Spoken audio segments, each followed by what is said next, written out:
বিশ্ব ইতিহাসে প্রথম মানুষ ও প্রথম নবী হিসাবে আল্লাহ পাক আদম আলাইহিস সালামকে নিজ দুহাত দ্বারা সরাসরি সৃষ্টি করেন। সোয়াদ ৩৮-৭৫। মাটির সকল উপাদানের সার নির্যাস একত্রিত করে আঠালো ও পোড়ামাটির ন্যায় শুষ্ক মাটির তৈরি সুন্দরতম অবয়বে রূহ ফুঁকে দিয়ে আল্লাহ আদমকে সৃষ্টি করেছেন। অতপর আদমের পাঁজর থেকে তার স্ত্রী হাওয়াকে সৃষ্টি করেন। আর এ কারণেই স্ত্রীজাতি স্বভাবগতভাবেই পুরুষজাতির অনুগামী ও পরস্পরের প্রতি আকৃষ্ট। অতপর স্বামী স্ত্রীর মাধ্যমে যুগ যুগ ধরে একই নিয়মে মানববংশ বৃদ্ধির ধারা অব্যাহত রয়েছে।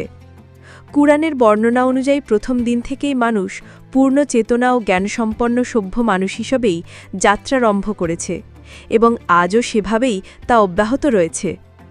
অতএব গুহামানব, বন্যমানব, আদিম মানব ইত্যাদি বলে অসভ্য যুগ থেকে সভ্য যুগে মানুষের উত্তরণ ঘটেছে বলে কিছু কিছু ঐতিহাসিক যেসব কথা শুনিয়ে থাকেন তা অলীক কল্পনা ব্যতীত কিছুই নয়। সূচনা থেকে এ যাবৎ এই দীর্ঘ পথ পরিক্রমায় মানুষ কখনোই মানুষ ব্যতীত অন্য কিছু ছিল না। মানুষ বানর বা উল্লুকের উদ্বর্তিত রূপ বলে ঊনবিংশ শতাব্দীতে এসে চার্লস ডারউইন যে বিবর্তনবাদ বা যে থিওরি অব এভলিউশন পেশ করেছেন তা বর্তমানে একটি মৃত মতবাদ মাত্র, এবং তা প্রায় সকল বিজ্ঞানী কর্তৃক প্রত্যাখ্যাত হয়েছে। প্রথম মানুষ আদি পিতা আদম আলাইহিস সালামকে আল্লাহ সর্ববিষয়ের জ্ঞান ও যোগ্যতা দান করেন এবং বিশ্বে আল্লাহর খেলাফত পরিচালনার মর্যাদায় অভিষিক্ত করেন। সাথে সাথে সকল সৃষ্ট বস্তুকে করে দেন মানুষের অনুগত ও সব কিছুর ওপরে দেন মানুষের শ্রেষ্ঠত্ব।